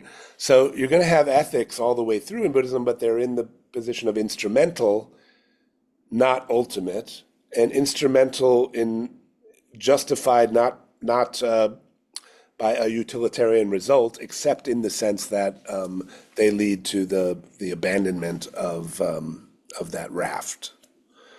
And I would say later Taoist religion adopts a similar point of view. This was a structure they all have in China, right? And this is why they look kind of weird, because they're not saying, here's what's objectively good, here's what's objectively bad, and you're commanded to do this, and things will be better if you do this. They're saying, for now, even though the world is actually without value, we have to assume values temporarily as a way to regain contact with that valueless dimension, which is even the source of our sets of values, something like that. Okay, yeah, great. That's pretty interesting. Thanks very much. Okay.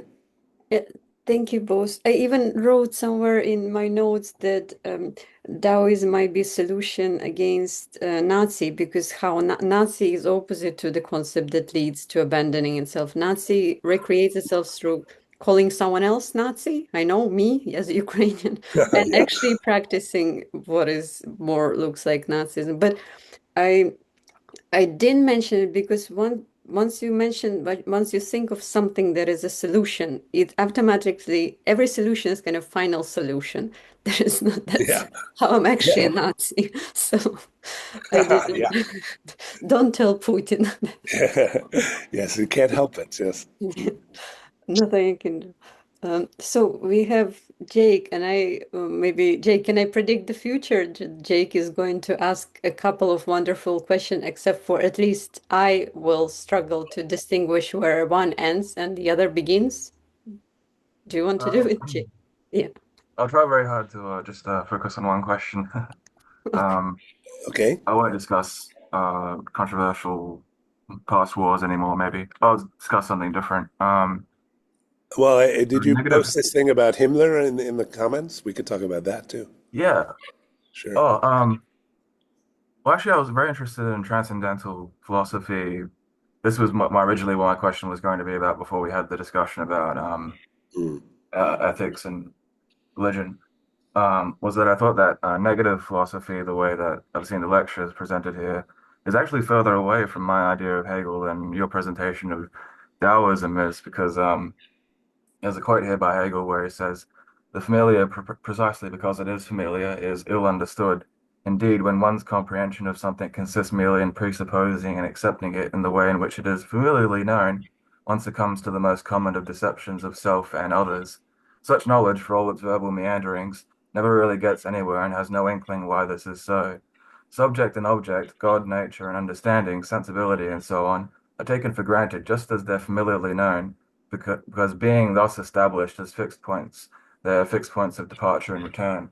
So that's what from the preface of Hegel's Phenomenology of Spirit. Yeah. And they talked about God in a very judicial sense as well, starting with Kant. As you mentioned, the Tao Te Ching is like just almost being like Washington, like God is this, Kant has this lawyer-like language where he almost the way that some other people have put it, they say that he put God on trial, in fact, and that he put God under the guillotine, is what one phrase I've heard a historian describe it as, because of the way that he, as Kierkegaard lamented, made it so it was if God was merely there as as a empty status symbol, an official monarch who was there to sign the page, the decrees which the committee, the General Assembly, came up with and then gave to him, just a stupid idiot whose big role was just to sign whatever was true in reality. And that is because of pantheism. And pantheism is the jump that theology made from merely supposing that God is an external being, something of that nature, to believing that God is actually something more comprehensive, which includes the internal um, subjectivity itself, like the representation of object to subject, the way that subject represents ideas to itself. These things, starting with Spinoza, start to be included in the definition of God itself, which means that God becomes pantheistic. And this was actually a heresy because it was saying that subjectivity, as it appears in all its flaws and weaknesses, is somehow apparently intrinsically related to God. So that was the pantheistic religious heresy, which was underlining a lot of idealistic philosophical sentiment about the philosophy of free will.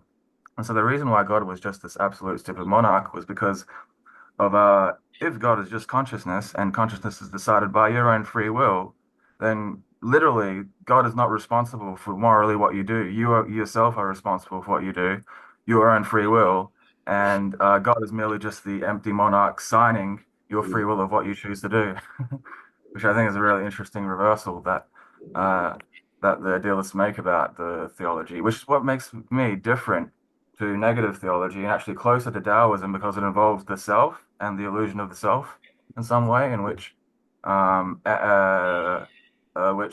Hegel is the ultimate gaslighter because he keeps saying that you're going to get absolute knowledge from reading his book, but all he does is keep talking and speaking about all these myriad ways in which you can fail and never get there.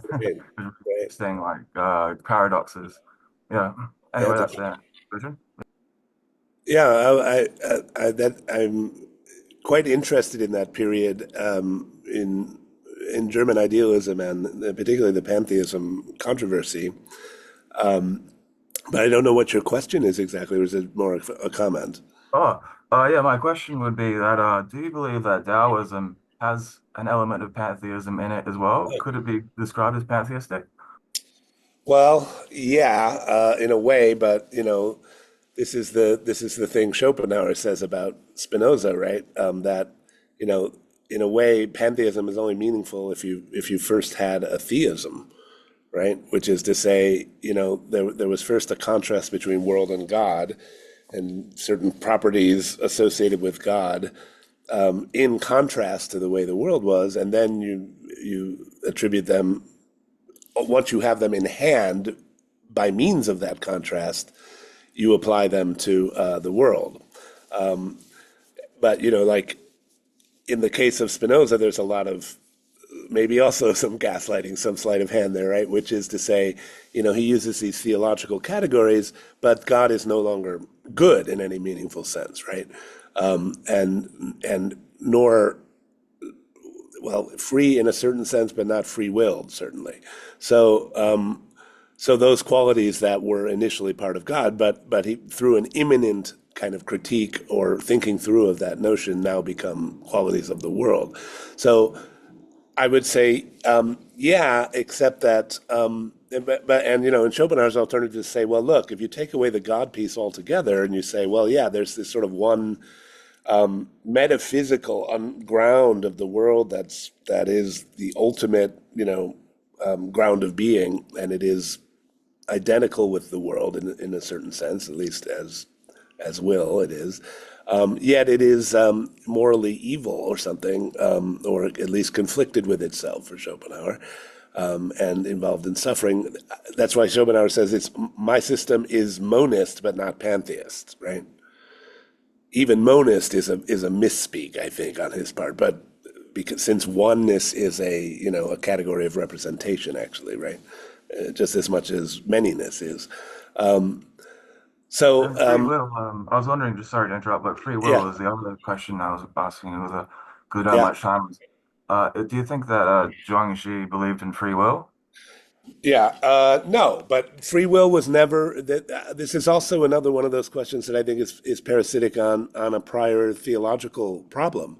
So free will, in the kind of robust metaphysical sense, just as a historical fact, really never becomes a topic of interest anywhere outside of monotheist cultures. And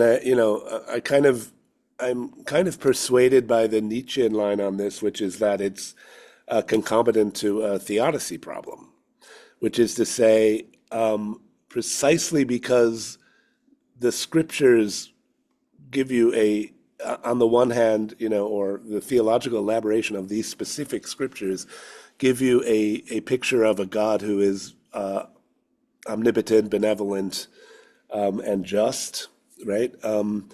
And yet, those scriptures also tell you that he punishes sin, and in the case of Christianity and Islam, eternally, in order to make God not responsible for evil. You're going to need a very, very robust sense of absolute free will on the part of creatures somehow to deflect responsibility from God.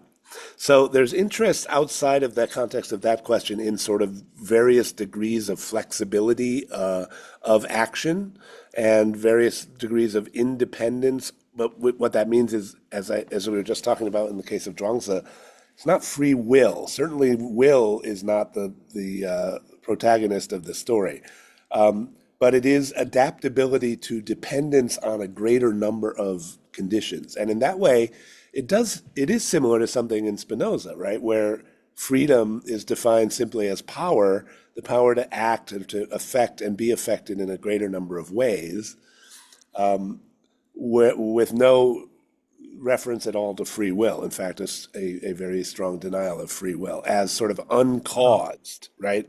If free will means, like Kant defines it,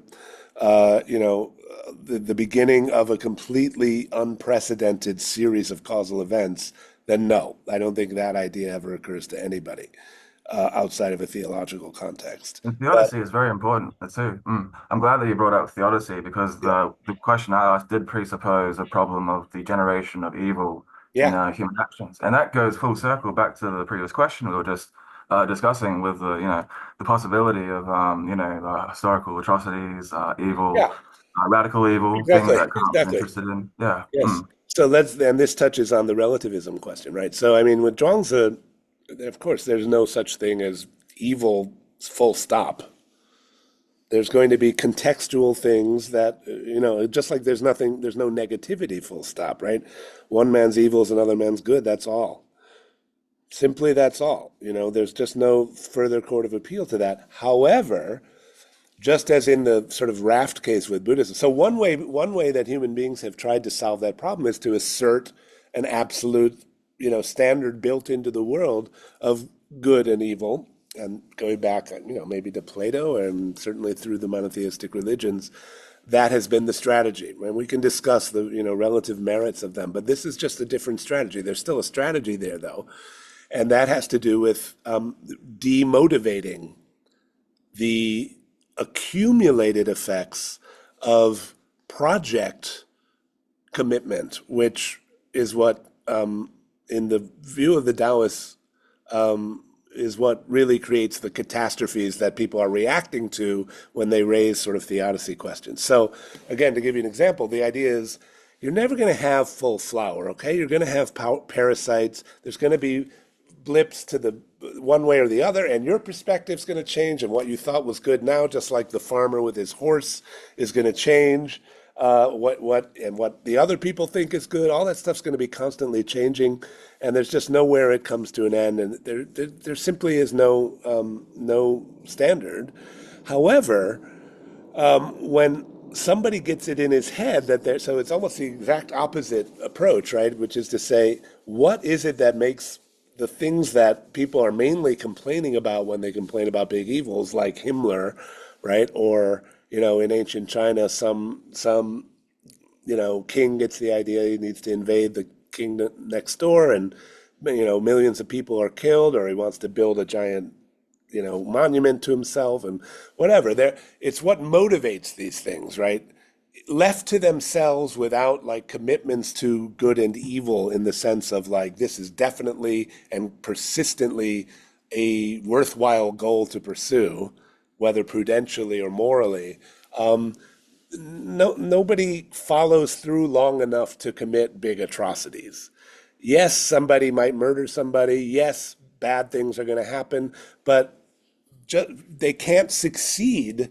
Again, it's more negative in a way.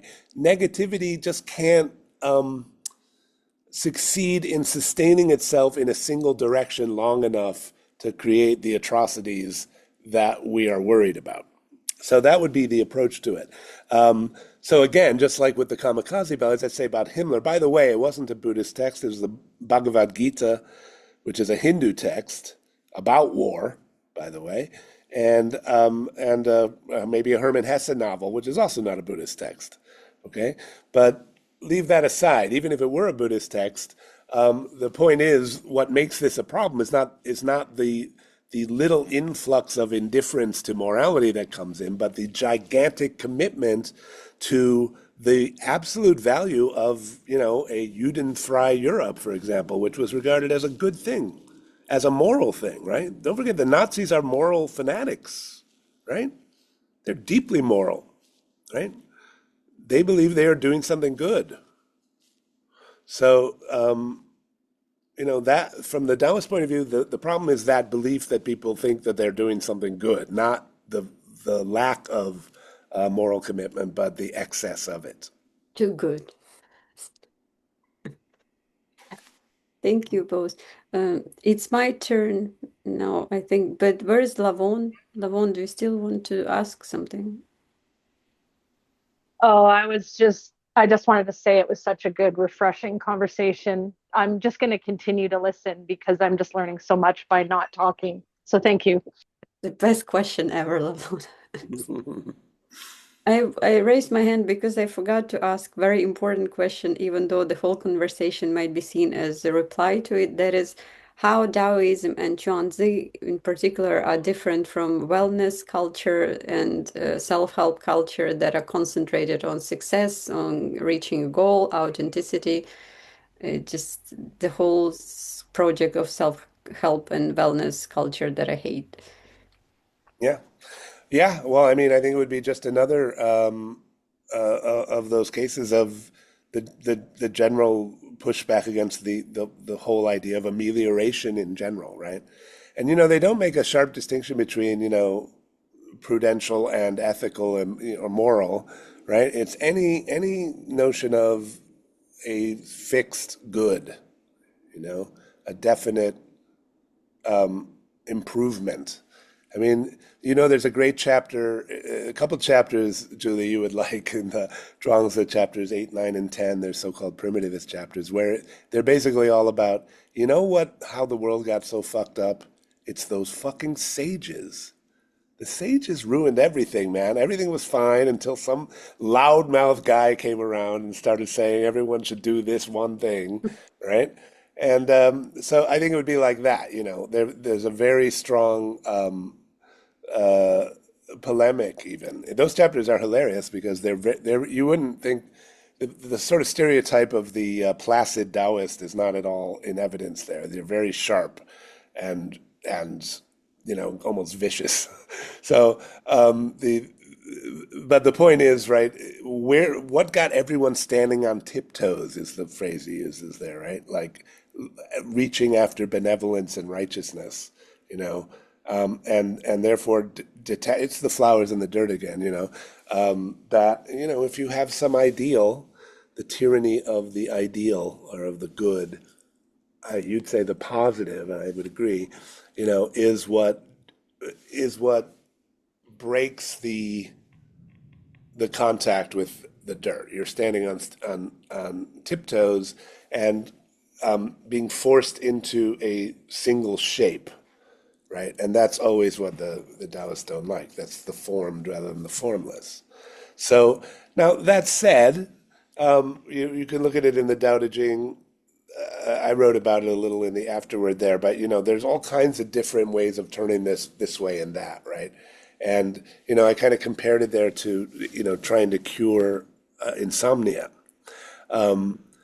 There is this sort of notion that if the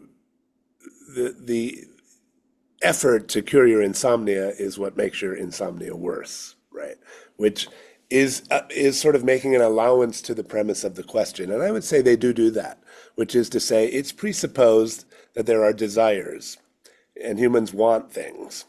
And they're not grounded in, it's very interesting in early Chinese philosophy. They never ask why do people have desires. It's just say there's a difference between being alive and not being alive, is that there are things one desires. And it's not even a question of justifying them, like what are they grounded in, or what's the good? It's the other way around. What we call good is what we desire, to quote another Spinoza line, actually, right? So, but given that, let's say what you desire is sleep. Trying to get it is the worst thing you can do, right? And all those other things you might desire, just because you don't sleep well, are always going to get messed up one way or another. So the best thing you can do is just forget about trying to get what you want and forget about trying to get to sleep. Now, how are you going to do that? That's what we're going to need to play around with texts that are confusing and subverting and spin the wheel enough. So what I'm trying to say, though, is if the way they will define this, in fact, you'll encounter a hexagram in the I Ching that says exactly this, and Confucius says this. This is also really important about ethics, to the previous question, the conversation with Jake, which is the Confucians already had this idea that you only give advice when someone comes to you and asks for advice. So they say this: the gentleman is like a bell; he doesn't speak unless struck, right? So it means you don't go and start telling people what they should do. But if they come to you and say, here's what I'm trying to do, what do I do? Then you can answer them. And they play it like that. We presuppose some desire and then we work with it either to give some kind of, contrarian version of how you can get it by not getting it, but also eventually to make you realize there's no point in trying to get it. Beautiful. Thank you. We also have Jacob. Are you okay if your question is the last one, at least the last one that we are recording? I mean, you're okay, but the rest of us, I'm not sure. Mm-hmm. Yeah, let me do one more. Sure. Yes. Hi. Yeah, thank you for being with us. I guess I have a question about translation. Are you familiar with the rhetorical term hendiadys? It's like when an otherwise phrase uses an adjective and a noun, you split up the nouns. So I was wondering about your phrase, the radiance of drift and doubt, and whether or not that might be the radiance of drifting doubt, or even the radiant drifting doubt, and if that radiance is what illuminates the obvious. Oh my gosh. In the second book, yeah. Yeah, nice. That's an interesting question. Thank you for your attentiveness to the text, because those terms are very closely related. That illumination of the obvious.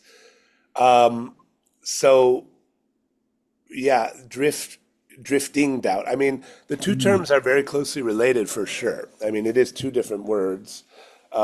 And so, drift is a really interesting one, right? Doubt is everywhere in the Zhuangzi, right? So, as I said, he ends, who is the blower? And that's the end, right? Is there a distinction or is there not a distinction? That's when we've reached the conclusion of the discussion, right? At this kind of aporia where you can't go further.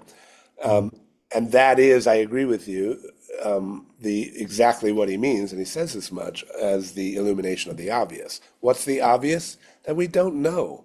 And that there are these opposed positions, and they're not only sort of equipollent, as the skeptics would say, but they actually, by going into one, the other one pops up. Like you can't even have one of them without the other. So there's just undecidable. But that's also the drift, right? In other words, you're drifting from one position to another. You can't stand still. You can't, and this I should add, I think important to add, I think Zhuangzi absolutely no holds barred is a relativist, but you could also say why not a relativist? Because sometimes relativism is understood to mean I have my worldview, you have your worldview, I have my values, you have your values. What's right in my values is right in my values, what's right in yours. We can't, they're totally incommensurate. There's no discussion to be had. It's true that Zhuangzi would say there's no objective standard, right? And there is no other source of value other than these contingent perspectives. However, he also thinks they're unclosable. In other words, they're not stable. They drift structurally, structurally, they must drift into other perspectives. So they open into each other even through their opposition. And you could look at the Zhuangzi-Huizi relationship in the book.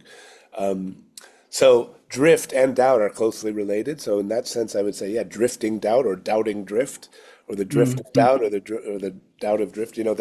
That because what he's really talking about is as he says about the butterfly, and Zhuangzhou himself, this is the transformation of things, right? That butterfly story is about doubt, the waking to doubt, but he ends it. The last line of chapter 2 is, "This is what we mean when we talk about the transformation of things," right? So drift and doubt are really, because it's the drift between perspectives that makes up the process of the self, right, or the non-self. So doubting is sort of the transitional mechanism of drift, or maybe vice versa too. Would you say that doubt is, well, I was thinking about comedy and just how funny Zhuangzi is. And I feel like comedy is almost like, maybe there's nothing really essential, but that like perhaps like doubting the doubt, the doubt even is not even a tool like that would make Yes. it too useful, but that it's a useless object of conversation. And this goes to that like 3 a.m. Yeah. Tale later about like Yes. being able to flip the dualities, or be able to doubt or certainty, or it's Yeah. not that there's any certainty, there's just no doubt, or vice Yes. versa. Yeah, it's an excellent point. Yeah, exactly. I mean, you see it in the passage about, there was a beginning, there was a not yet beginning to be a beginning. Now have I said anything, or have I not said anything? Yeah, He yeah. doesn't conclude I haven't said anything, right? He Mhm. just, so the doubt does doubt the doubt in a way, right? Mhm. It's like, maybe I did say something. I mean, how would I even know, right? Maybe, and that's why that great line, it's actually it is in chapter 2, right? How do I know that what I call knowing is not really not knowing? And then, but the flip side of that too, how do I know that what I call not knowing is not really knowing, right? Yeah, How do I know yeah, that what yeah. I call doubt is not because it posits the opposite at the same time. So, Well, in who are a all way, these questions for? Like yeah, you talked about the Taoist sage. Maybe the answer doesn't come until the question or the questioner yeah, comes. But also, like he's almost reversing that, where it's oh like the yeah, question without the answer. Yeah. yeah. Lastly, I know it's getting late. I'm just wondering if you follow like a through line. If we were to, I might call Zhuangzi like a non-dualist, maybe not a non-dualist, but definitely in the non-dual kind of field of East Asian philosophy. Do you follow a through line through Zhuangzi, Advaita, Oh, Zen Buddhism, but also even into modern day, like with Neo-Advaita, which I know is a pejorative, or like uncompromising non-duality? well, I mean, I think there are definite resonances. It is Yeah, non-dual in the generic yeah, sense, I would yeah, say. yeah. But the like the previous question, I mean, there are things. It kind of is similar to the apophatic theology question in a way, Mm, right? When you talk about something that transcends language, but it's one, but it's so one that it's not. That's not exactly the line of thinking you have in the Zhuangzi. I would say you do get it in later Daoism, in and it is one among sort of preferred ways of talking. Definitely, it's sort of assumed. There's a kind of mm, non-dual sort of picture when they want to speak metaphysically. But mm. and then Buddhism comes into China, and you have a sort of a whole massive shift of language around these sorts of things. It's a very complicated story because Buddhism, of course, wants to distinguish itself from kind of Upanishadic non-duality, but it's Mhm. edging ever closer. And so you get some really actually it's one of the ways in which the Taoism comes into play is to say, okay, we are basically going to be able to say everything that the non-dualist Upanishadic texts say, but we mean them in a differently self-undermining way, and we're going to need some Taoist tools to specify what that is. It's already going on in the Nirvana Sutra, which is an Indian sutra, which has this great milk medicine story. Do you know this? No, I don't. So this is when Mahayana. Okay, this is last little anecdote I'll tell, but Sure, sure. That is a text that says Buddhism's been saying non-self, impermanence, impurity, and now the Buddha's about to die. It's of course a forged Mahayana sutra, right? A very long sutra, a hugely important one in China, though written in India. And the Buddha then says, and now when I'm about to die, I'm going to proclaim self, permanence, changla, bliss, right, and purity. And everyone's like, what the fuck? This is like you've been. And he says, okay, let me tell you a story. Here's the parable. Don't think I'm just doing Upanishads, okay? Because here's the story. When I say Atman, so here's the parable is this. There's this country and there's this doctor, the national health officer, sort of like we got in America now, right? Who's this total quack. And everybody, whatever they get sick, whatever ailment they may have, he always prescribes the same thing as kind of panacea, which is this milk medicine. And let's assume this is a kind of an intoxicant and an addictive one, right? So everybody, you break your arm, you get the milk medicine, you feel a little better. It's great, And Like opium. yeah, exactly. Yeah. Right? Or you've got cancer, here's some milk medicine for you, right? Yeah. Okay, so the whole country is addicted. None of the illnesses are being treated, and everything's going to hell. So then this new doctor comes into town. This is supposed to be the Buddha. And he says, that guy's a total quack. How you can't give the same medicine to everyone? And it's not even addressing the thing. So he gets the king to kick that guy out. And he says, okay, from now on, the milk medicine is prohibited. It's poison, okay? Everybody's addicted to it. It's like the worst thing. And I'm going to go to each individual ailment, and this thing needs a splint, and this needs this medicine. And he goes, and everybody gets better, and everything's great. And then the king gets sick, and he's lying on his deathbed or the death's door, and the doctor goes to him. He says, oh, I know what you need, milk medicine, okay? And the king says, what the hell, man? I thought you said that was poison, the worst thing. And the doctor says, it's poison if it's the only thing you have, if it's the panacea, okay? If it's something you're addicted to. And it's poison if you haven't first purged of it. But there are some illnesses that only the milk medicine can cure on the condition that you've been off it your whole life before then. And he says, the teaching of self and permanence and non-duality is the milk medicine, okay? But what's going on in the Upanishads is that quack doctor. It's like, here it is, here it is, here it is. You got to have non-self first. You got to have a lot of non-self. You got to have all this contingency and particularity. And then you get self as the supplement to that. And in fact, they want to claim only the kind of self that's synonymous with non-self. This is what happens in China, or the kind of permanence that's synonymous with, with impermanence is the right one. Okay, so yes and no kind of answer. You know what I mean? Now you can take that either way, right? You can take, well, they're just trying to find some way to like say, okay, I know we're now giving in to you, but no, we're not. But real interesting things happen when you put those pieces together, actually, philosophically. Yeah. Cool. Thank you. Sure. Thank you, everyone. I will stop recording for now. So bye-bye to those who is watching recording.